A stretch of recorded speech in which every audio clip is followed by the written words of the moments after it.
this country is not just about reform. It's about the destabilization of our nation. It's about manipulation. The left's manipulation, causing as much chaos as possible to get President Trump out of office. Now, equal rights and equal justice are essential. I spent my career passionately fighting for both, fighting to make sure there was a level playing field, that everyone had their day in court, that we try to make victims whole again, that there are consequences for illegal acts. And we did so without fear or favor. That is law and order in a free society. As a nation, we and our laws evolve every day. In 1864, it was the Civil War. In the 60s, it was the Civil Rights Act. In the 90s, affirmative action. Today is police reform. The past weeks, however, have been a horror show. A response to the outrageous killing of George Floyd by a police officer we all agree deserves the harshest punishment. But Lady Justice must have tears under her blindfold as cities devolve into chaos and anarchy by those allegedly seeking reform, but instead spew hatred and venom, causing injury and damage to people and property. They riot, loot, burn, and take down statues with impunity. Where are the arrests? Where are the prosecutions? Where are the perp walks? The press releases saying, we're doing our jobs. But no, silence. And I'm tired of hearing, we're working on it. If justice is not swift and certain, there is no justice. Now, riots in Democrat-run cities like Minneapolis, Seattle, Washington, New York, Los Angeles, Cleveland, Atlanta, Louisville, and Oakland, police thrown out of their precincts in Seattle and Minneapolis as Democrat mayors order police stand down. Police responding to a report of shots fired in Tampa are then ambushed by hundreds. And as police are vilified, criminals become more emboldened as they injure and kill police in this war on law and order. Now, every officer knows there's a target on his or her back, which might explain why 272 uniformed cops filed for retirement in the NYPD in the weeks since George Floyd's death. Wow. Yesterday, the Minneapolis City Council just okayed a charter to remove the Minneapolis Police Department.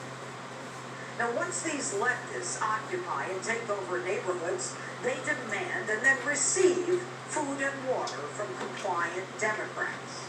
No surprise, within 2 weeks, the shootings start. Police, to their credit, previously chased out of their precinct, respond to the 911 call as the Hate America group refuses their entry, pelting them. A 19-year-old shot that night dies. There was no crime scene preservation, no interviewing witnesses. There would simply be no justice. This so-called nirvana. And then within 48 hours, a second round of shooting in the chop zone, and then a third and a fourth. One of those shot, seeking victim status, claims the police didn't respond quickly enough.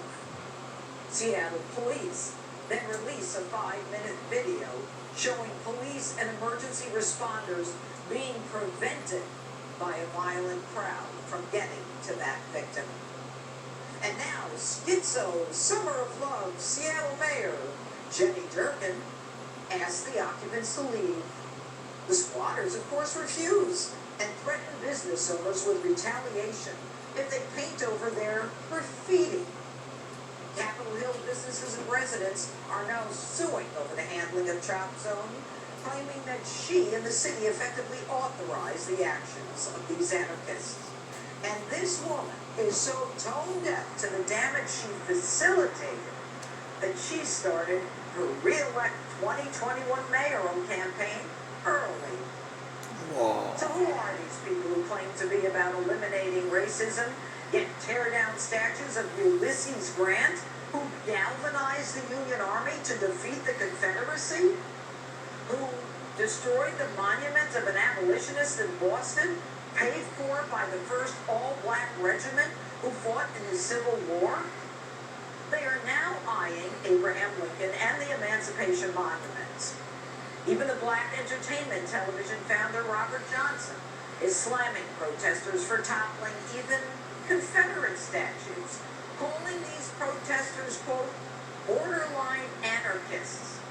He questions whether black Americans even support this. And the universities where this thinking all got started.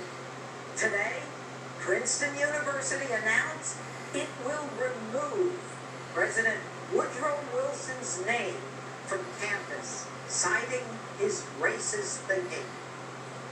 They have burned and vandalized churches from St. Patrick's in New York to St. John's in Washington. A historic church a short walk from the White House where Abraham Lincoln would go to pray. Christian figures and symbols and even Jesus in particular have been targeted. Think about it. What states were you prevented from practicing your religion during COVID? All Democrat states. Now think about the states where this militancy is happening. Democrat. Are you beginning to see a pattern here? There's far less looting and burning in Republican-led states because the Republican governors will call on the National Guard in addition to ordering police to arrest those violating the law. They're standing down. This rule is all about creating chaos to defeat President Trump. Do the arsonists and looters know that there aren't going to be consequences for their actions? Who are they? Take a look. Here's a leader of the New York chapter of Black Lives Matter. If this country doesn't give us what we want, then we will burn down this system and replace it, all right? This is an insurgency that is destabilizing our government. Where are our leaders condemning these acts? Where are our leaders? Democrat and Republican. Where is the outrage? Are they afraid? Where is the guy running for president, Joe Biden? He's not criticizing this. And he doesn't even need to come out of his bunker to say the obvious. He needs to take a stand. Or is he in favor of this?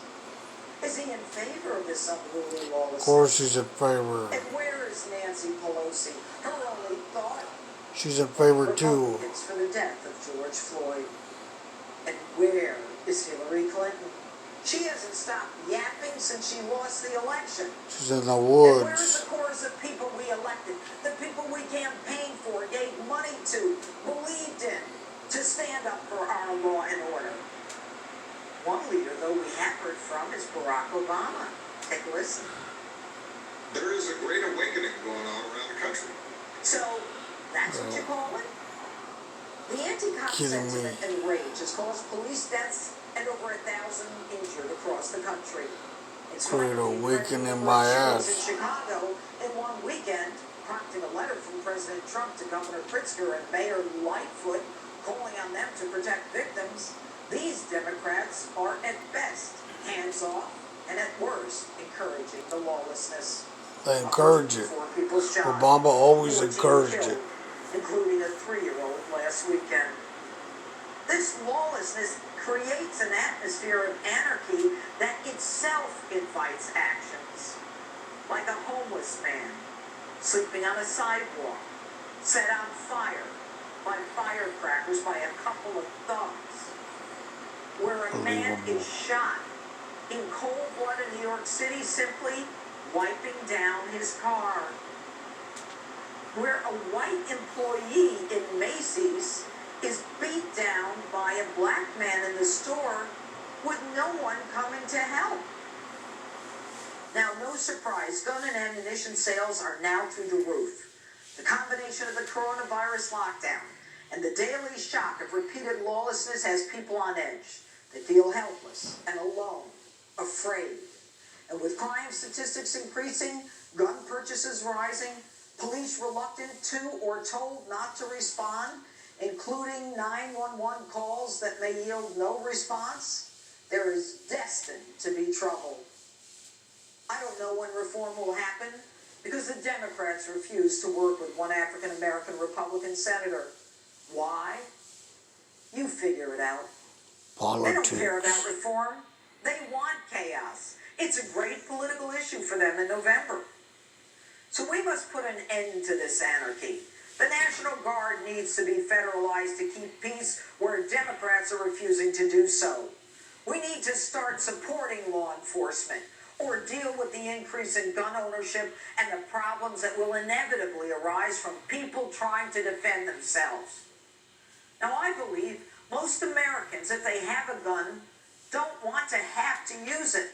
They'd rather keep it locked in a safe. But ordinary citizens aren't properly trained. The police are. The only alternative now is to support law enforcement, pass police reform, and allow the police to protect and defend us. If not, individual Americans will be left to defend themselves. Exactly. And that's not where America needs to be. And that's my open. Let me know what you think on my Facebook and Twitter. #JustShane. Vote out these Democrats.